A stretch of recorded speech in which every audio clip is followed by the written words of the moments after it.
The phone in your hand might say Apple. The console under your TV might say Sony.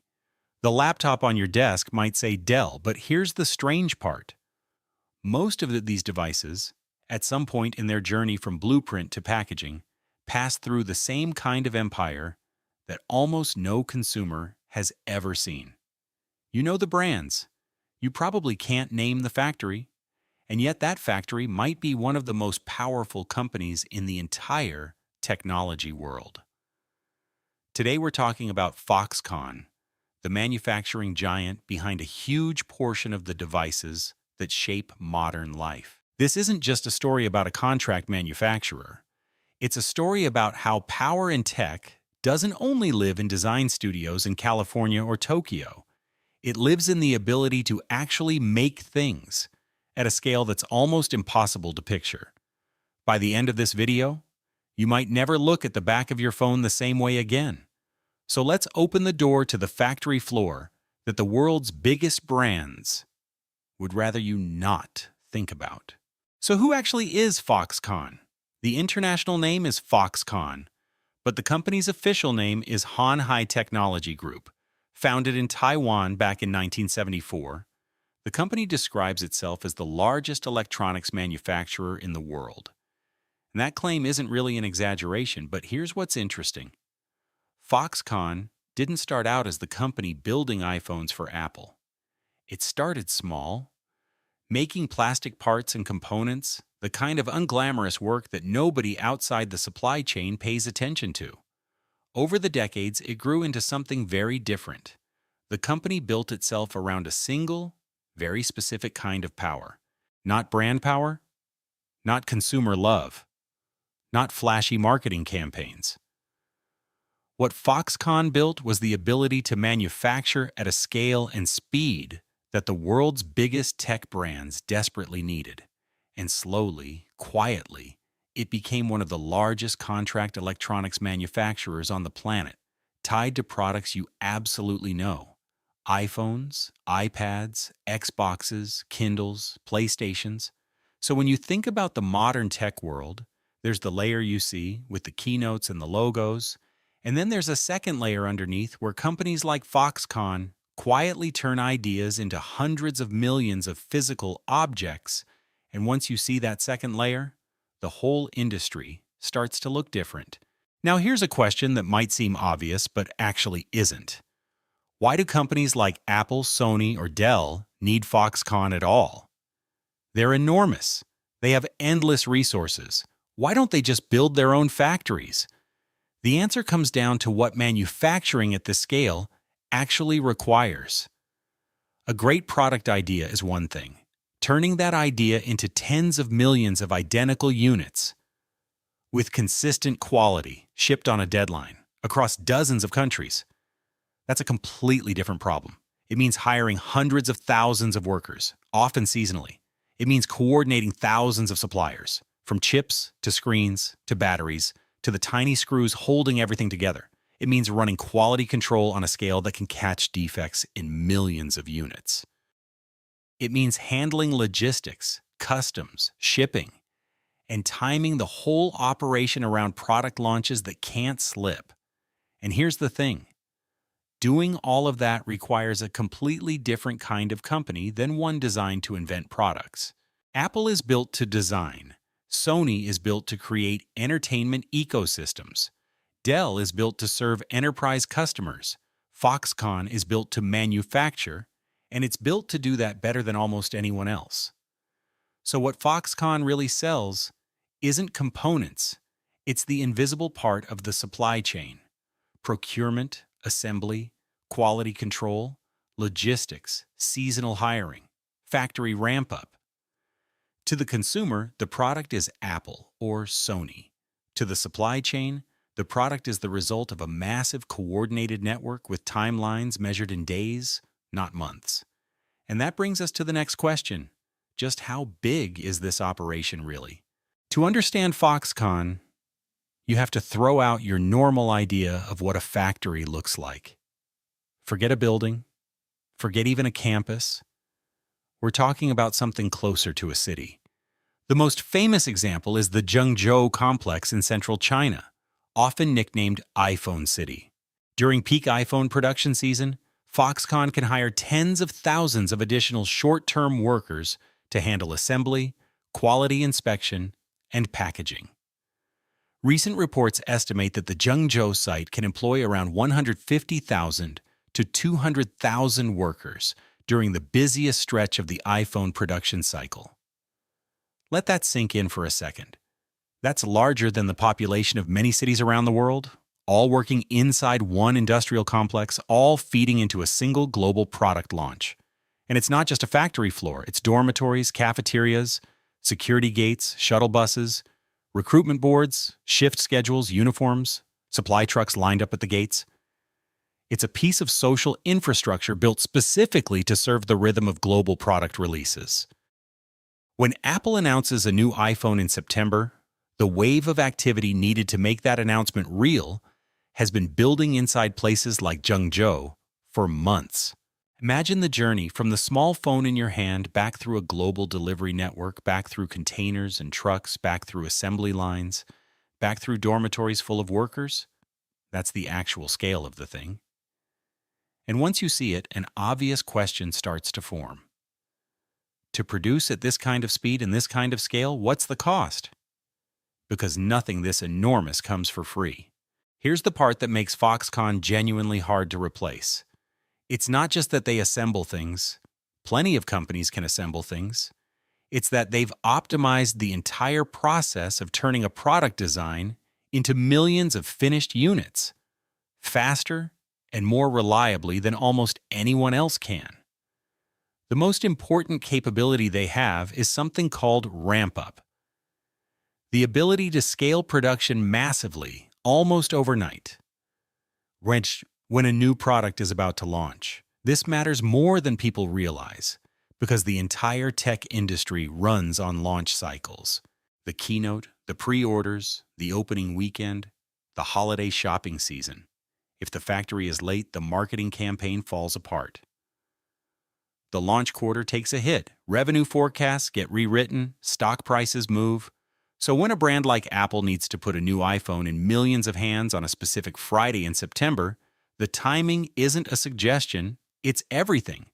And Foxconn's real power is that it can mobilize labor, suppliers, machinery, inspection systems, and shipping logistics almost simultaneously on demand. That's what separates a supply chain empire from a consumer brand. A consumer brand sells you a feeling. A supply chain empire makes sure the world keeps moving on schedule. And the moment you understand that, the stakes of this whole story get a lot higher. Because if Foxconn is the gear that keeps the global tech industry turning on time, what happens if that gear ever stops? Let's actually sit with that question for a moment, because it's not hypothetical. What would happen if a major piece of this empire stopped working right at peak production season? Picture it. A new iPhone launches, but shipments are delayed by weeks. A new console drops, but stores are empty. Laptops are missing components. Pre-orders sit unfulfilled. Stock prices wobble. And on the consumer side, all you see is a little message on your tracking page that reads, "Shipping delayed." That's it. That's all most of us would ever notice. But behind that message would be a massive cascade through the global economy. Because here's the uncomfortable truth about modern supply chains. They are incredibly optimized, which makes them incredibly fast, which also makes them incredibly fragile. Foxconn is, in a way, a symbol of the tightly woven dependency between brands, factories, local governments, workers, and consumers spread across the entire planet. And here's the part that should genuinely give you pause. You might never have heard the name Foxconn before today, but if Foxconn slows down, you'll feel it in the delivery date of your next phone. So with that in mind, let's talk about the part of this story that doesn't show up in keynotes. The human cost of running a machine this big, this fast. Manufacturing at this scale comes with enormous pressure, and it's important to talk about it honestly. Peak production seasons mean rapid short-term hiring, long shifts, intense quality control demands, and a relentless pace dictated by global launch calendars. Various labor reports over the years have raised concerns about working conditions at facilities involved in iPhone production, particularly during these high-pressure periods. And it's worth being balanced about this. Foxconn and its major customers have implemented audit systems, made public commitments to improve labor standards, and responded to criticism with various reforms over time. But the controversies keep coming back, in part because the underlying pressure of consumer electronics manufacturing keeps coming back. And this is where the story gets bigger than just one company. Because if you zoom out, the pressure doesn't really originate inside the factory. It originates with all of us. Consumers want new devices, faster, cheaper, better looking. Markets want growth quarter after quarter. Brands want product launches that hit on the exact day the marketing team planned 6 months ago. All of that pressure flows downstream, and the supply chain is where it eventually lands. So this isn't really a simple story about whether one company is good or bad. It's a story about the structure of consumer technology itself, about what it actually takes to deliver the convenience and of the constant upgrades that we've come to expect. The factory floor is where the abstract demands of the global market become very, very concrete. And once you start seeing the system that way, you realize Foxconn isn't an outlier. It's a mirror. But here's where the story takes a turn most people don't see coming, because Foxconn isn't standing still in this role. It's trying to become something else entirely. You might be sitting here thinking of Foxconn as the iPhone assembly company, and for a long time that label fit. But it's increasingly out of date. Foxconn has been quietly expanding into completely new territory, and the most important shift is happening in artificial intelligence. The company has been benefiting massively from the AI boom. Recent financial reports show that Foxconn's cloud and networking division, which includes AI servers, has become an enormous part of the business, in some periods rivaling or even exceeding the contribution of smartphones. In 2024, Foxconn posted record revenue, driven significantly by demand for AI servers. Think about what that means. The company that built its reputation assembling smartphones is now building the physical infrastructure of the AI era. The racks of servers sitting in data centers, training the models that everyone is talking about, a lot of that hardware is being built by Foxconn. And it's not stopping there. The company has also been pushing into electric vehicles, betting that the same playbook that made it indispensable for smartphones can be applied to cars. If smartphones were the defining device of the 2010s, then AI servers and EVs might define the 2020s and beyond. Foxconn is trying to evolve from the company that assembles your devices into the company that powers the next infrastructure layer. And that's a much, much bigger ambition. Because once you control the physical layer of the next technology wave, you don't just serve the empire. You become part of it. So let's step back and ask the bigger question. What does this whole story actually reveal about how power works in technology? The tech world tends to celebrate the visible. Designers, founders, keynote speakers, product logos, software demos. We treat creativity as the source of value. And it is. But every single physical product in your life had to be made by someone, somewhere, at scale. And Foxconn shows us a kind of power that doesn't make headlines. Operational power. Apple has the brand. Sony has the entertainment ecosystem.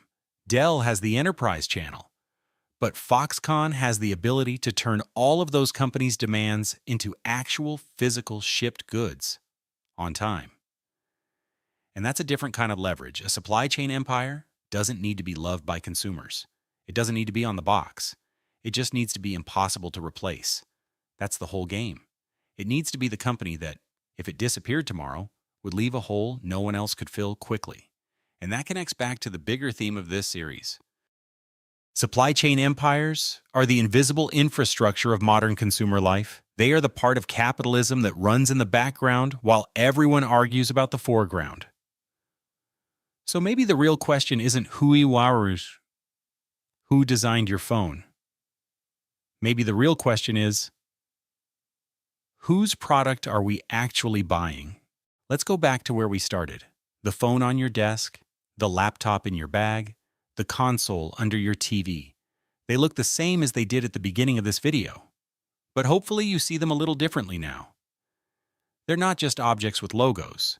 They're the visible end of an enormous, mostly invisible empire. One that stretches across factories, dormitories, shipping lanes, supplier networks, and entire industrial cities you'll probably never visit. Foxconn doesn't need to be on the box. Its power isn't in being recognized. Its power is in being the reason almost everything still works. And that's the real lesson of this story. In the world of technology, what we see is the brand. What runs underneath is the supply chain.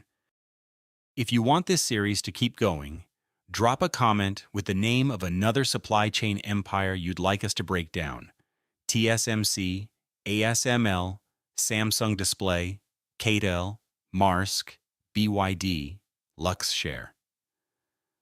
They're all candidates. They're all running the world without showing up in the marketing.